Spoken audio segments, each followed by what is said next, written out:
noe SENITA wa Nandi na uria ni mukiama mugwati mbaru munene wa thirikari ya Kenya Kwanza Cherargei na meneretie miario ya gavana Kawira Mwangaza ya ntuko ya igoro mbere ya metho ma RAIS Ruto na nthingima na ugite gukethura kuri na binya muno Kawira Mwangaza kurega kwebarwaria rungi rwa kumweberia gitini rugesha gukinywa Senate na rombete nkinyagia MCA ma MERU gutiga gukira mubukoni ni gavana Kawira akiuga macoka kumarutha maraithe riboti iria kuoronta gavana Kawira na ungumania Boniface Mongera atariria inu na kumania makarika ya kiathogia ntuko igoro kia maroma mushine jwarare antu baba ingi bethe tubaitite moni jao bamwe barani ya MERU na bangi barate ya MERU na nande ntuko narua kire korido ni cha bunge tugotirimana noe SENITA kumurotero Nandi bwana Cherargei na twirire na rone kiathogia iki nena moni kuikonia mono Cherargei arinyiria kona rone role rwa gavana na kumania ru MERU na thinene inde bakethiro bakiumanire na gavana mwanka meakenithiro ikithira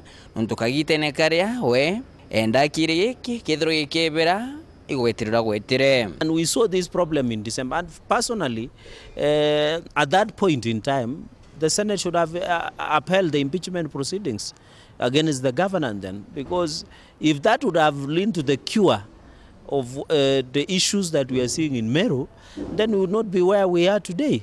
But it is interesting because I'm the one who said then that the impeachment proceedings against the governor should have been upheld then.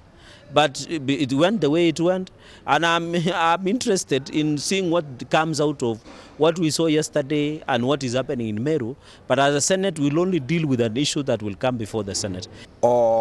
Ariuga na igitwe MCs babunge akaunti MERU ibekire mibukone kagitene gaka onto boria akwabara kwa mibukone anto no babaite kukisheria. They can still petition Senate the way that and MERU raised in petition the Senate the other day on issues of corruption.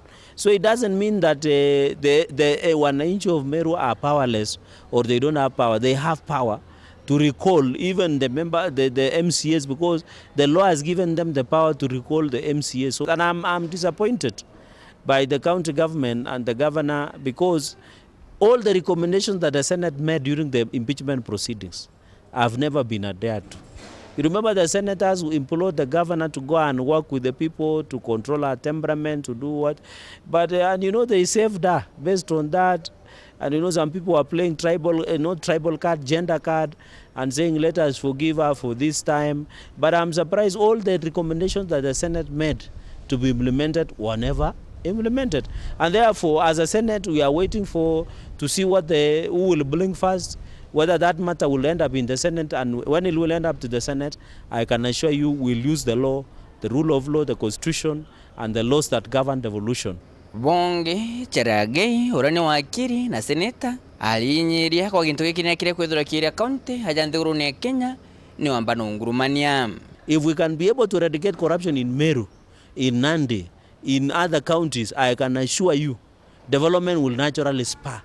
Legally, if they have seen there's a petition against the county executive on the issue of corruption that was presented before the Senate, I think when we resume, we might hear that petition. I'm informed there is also a petition before the county assembly of MERU. I think on the issue of legal aspect is that there is a timeline that the governor can be impeached that has been given under the County Governments Act and even the standing orders of the Senate. Jabona ubotengani eshoka akawate kwithura gitikaniria nore antu bamwe nya tongereba kwithura bakiuga kubatera kwithura kuna sheria ire gatuma deputy governor bethura bakirenkiro ngoge gisheria. Hatuwezi kupatia kazi deputy governors, na kama Senate hatuko katika hiyo biashara, kwa sababu pia kama rais na naibu wake, naibu wako na jukumu ya kumsaidia rais, pia naibu wa governor ako na jukumu ya kumsaidia governor. Lakini najua kaunti mingi governor anapoomba kiti, sijui deputy governor sijui arete kura fulani kwa meza, hiyo ni mjadala wa kisiasa. Lakini kisheria hatuwezi fanya marekebisho kupatia ati manaibu wa governor kazi, hapana. Reporter Nthoshoro TV kuma yakingina ngine kineke mfusho Nairobi mbita Boniface Mongera.